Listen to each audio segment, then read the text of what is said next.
Alright, so this is a follow-up to a case from last year, and this is from the Tamara Geddes case, which I did a recording on. If you know the story, Tamara Geddes, the late Tamara Geddes, was a single mother who was gunned down in her house by appears to be a robber. Because the initial story was that he robbed her for her items, but attempted sexual assault. Well, I mean, he basically wanted her to give herself up to him in the biblical terms, and when she refused, she said, "Not, okay, taking my stuff is enough for me, and if you want me to lay down with you, especially in front of me and my little daughter, yeah, I said I'd choose death any day," and he obliged her, and but then it turns out it was really a front for a hit, because apparently her own sister and some of her family members had conspired to get her, because there was like a family dispute, I think involving the house, and what's even more interesting is that apparently a brother of hers had gotten killed in separate incidents, and same sister apparently had wanted to get revenge on her siblings' killer, and as well as due to the fact that her and her sister Margaret didn't get along, so said that she'd also use some money to try and take her own sister. So here's the end result of this. So three members of one family has acknowledged their roles in the murder of one of their relatives, Tamara Geddes, by pleading guilty to the charge of conspiracy to murder in Trelawny Circuit Court. Geddes, 36, of Reserve in Trelawny, was murdered at her home in June 2019. Oh, I think I think it was to last year and so on. Not really sure why they're reporting it as to 2019, 2 years ago. But that's just a oversight on the star's part. So three of our closest relatives, Nadine Geddes, 39, Tamara's sister and two daughters, Shanice Ruddock and Janae Smith, 16. Wow, okay, so she's 39 and 22, so she would have had to be in like 17 to have had her oldest daughter. I digress, but were among some persons charged in relation to the murder, because they hired some other people to help set that up. So Nadine pleaded guilty before Justice Martin Gale to charges murder and conspiracy to murder, while Ruddock and Janae plead guilty to conspiracy to murder and misprision of felony. Misprision of felony is a crime occurs when someone knows a felony has been committed but fails to inform the authorities about it. Because they're all in on it. That's what they meant to say. Police reported Tamara was in her house around 8:30 p.m. when a lone gunman entered the house. He demanded money and then shot several times in presence of her daughter, as I occurred early on. Ruddock, who was represented by attorney law Ernie Smith, was released on $100,000 bail. Nadine and Janae have been remanded in custody.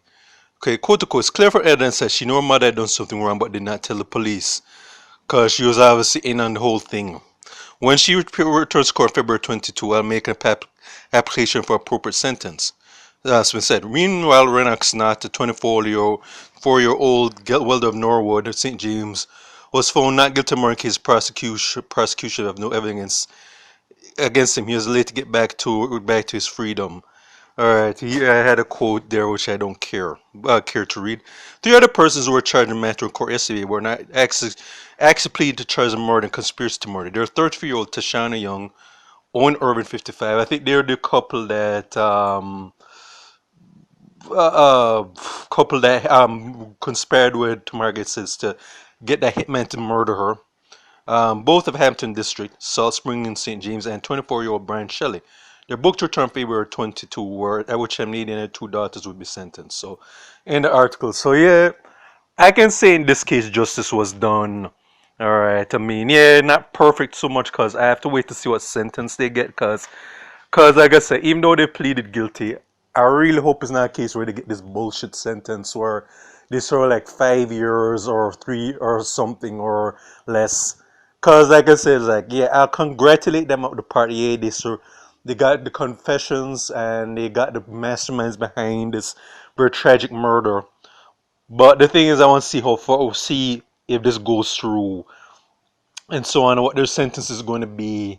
Cause like I said, like I'm not really going to get jolly in the behind just yet until we see how see that this follow through on what and so on. But it's just sad though, because of their sister's very wicked and selfish actions, like her niece has to grow up without a mother, And the fact that she saw her mother get murdered in cold blood is going to psychologically scar that poor baby for life. Because this, I think her daughter's still an infant. And no, I don't know what the deal with the father is. I don't know Tamara Geddes' baby father. I don't know if it's a case if he's in the picture or not. Because they don't mention him whatsoever. Because hope that he's in the picture and that he's going to take care of his daughter at this moment. Because she needs all of, well, because like I said, she needs the right type of family and support to be there at this time because she's going to be remember this day for a long time that her mother was brutally murdered by because of her own so-called aunt,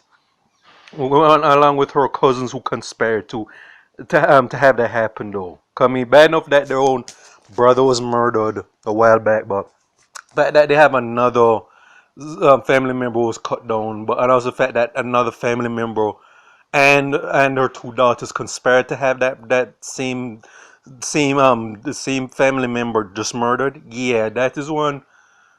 It does goes to show you that yeah, not all families blood is blood. All right, or better, not all blood is family. I mean that does basically means that with friends with family like these you don't need enemies because that should not be the case because I mean, like, you would have. It's one thing if, again, this has been some random gunman was took her out like that and so on, but to know that her own sister conspired to have her killed over a bullshit dispute, that does speaks volumes to what kind of dysfunction runs his family. And yet, this is not a new occurring thing because a lot of cases in Jamaica, you're hearing the stories of these family members going Cain and Abel with one another. Like they don't believe in resolving disputes peacefully or amicably. They believe that the first and last resort is bloodshed. All right, it doesn't matter how it fractures the family unit altogether. It just okay. We just want to take the extreme where we're just turn it. We're just like brother against brother, sister against sister, brother against sister, sister against sister, parent against child, child against parent, and vice versa. That is a very sad case of what a case of not all family blood is family and so on. And can we pray for this little girl though? Because my sympathies goes to her daughter especially. Cause and so on. And for her sister. I mean, was it really worth it? Cause like you want to kill your own sister over a house or some land, from what I understand. And no, provided that the judge don't give them this full sentence where they just get like were they eligible for parole in like a few years. What did you get from it though? Because that property most likely is going to go to another family member or somebody else who was not involved in this. And the thing is, unless that other family member or person's good with the sister who's now behind bars, you what did exactly did you get from this though? I mean, like you're going to be locked up. We don't know what the sentence is going to be. While this another person is going to be living in that house, or if they or like that person that the house or land might be sold to some other people who are going to be going about their business. And chances are when this the sister and her daughters get out. All right, was based get out. All right.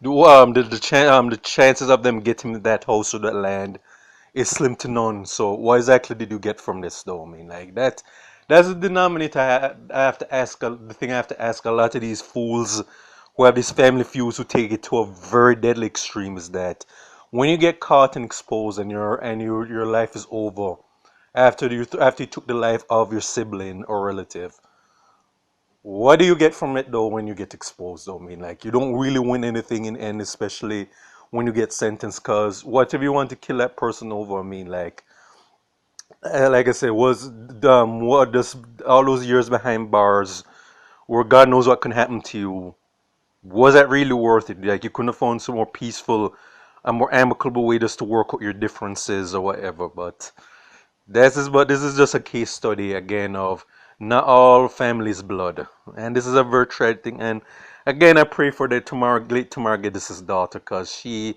is still a very young girl, and the fact that she saw that is going to psychologically mess her up for the rest of her life. And I can, like I said, I can only pray that her dad or father, some other relatives who aren't in that bullshit, are going to be there for that poor little girl at this time, and so on. Because that little girl has to remember has to live with the fact that she doesn't have her biological mother in her life anymore going forward, and that's going to be a very hard void to really fill going forward. And we can only pray that that void does get filled, and that she doesn't become a damaged, scarred person as she grows older. You can only pray that for the best. But anyways, this is for State of Jamaica and the Caribbean. Check out my YouTube pages, Miles Gusson Perrin, Miles G Productions, and Real Thoughts and Miles. Peace out.